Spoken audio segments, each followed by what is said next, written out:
Hai pemirsa semua, kembali kita bertemu ya. Assalamualaikum warahmatullahi wabarakatuh. Kali ini kita membicarakan tentang obat hirup atau obat hisap, atau kita kenal juga dengan terapi inhalasi.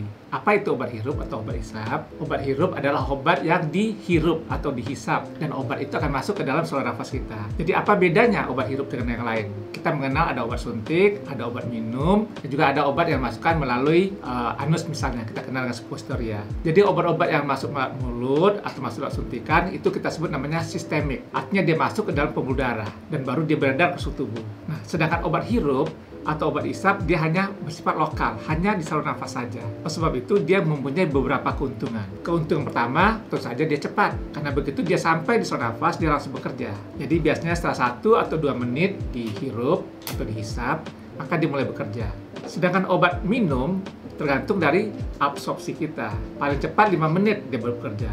Bahkan kadang-kadang 15 menit kalau absorpsinya tidak bagus. Nah, yang kedua, obat hirup itu dosisnya kecil, jauh lebih kecil dibandingkan obat minum. Ada obat minum namanya salbutamol. Satu tabletnya 2 mg atau 2000 mikrogram. Sedangkan kalau salbutamol dijadikan obat hirup, dia hanya cukup 100 mikrogram.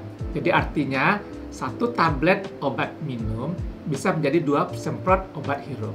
Nah, kita kan nggak makainya sampai banyak-banyak. Kita makai cuma 1, 2, atau bahkan hanya 3 semprot saja. Jadi selalu dosisnya pasti lebih kecil. Karena dosisnya lebih kecil, maka efek sampingnya juga sedikit atau minimal, bahkan kadang-kadang tidak ada sama sekali. Nah, satu hal lagi, keuntungan dari obat hirup ini, dia bisa juga memudahkan keluarnya lendir dari saluran nafas kita. Oleh sebab itu, dengan memakai obat hirup, kita punya minimal ada 3 keuntungan. Yang pertama, dia akan lebih cepat, karena dia langsung ke organ yang terkena, yaitu saluran nafas. Yang kedua, dosisnya kecil. Yang ketiga, karena dosisnya kecil, maka efek sampingnya juga minimal. Yang perlu kita perhatikan ada 2 jenis obat hirup, terutama untuk penyakit asma atau penyakit PPOK. Yang pertama kita sebut namanya obat hirup pelega, yang fungsinya melegakan saluran nafas. Nah, ini dipakai pada saat seseorang mengalami sesak nafas yang tiba-tiba, atau kita sebut serangan, maka diberikan obat ini. Jadi obatnya hanya bersifat sebagai menghilangkan gejala secara cepat. Kemudian ada obat hirup yang kedua, kita sebut sebagai pengontrol. Itu obat yang kita harus pakai secara rutin setiap hari agar penyakitnya berkurang atau menjadi lebih baik. Nah, bagaimana kita bisa membedakan kedua obat ini? Biasa kita bisa membedakan dari warnanya.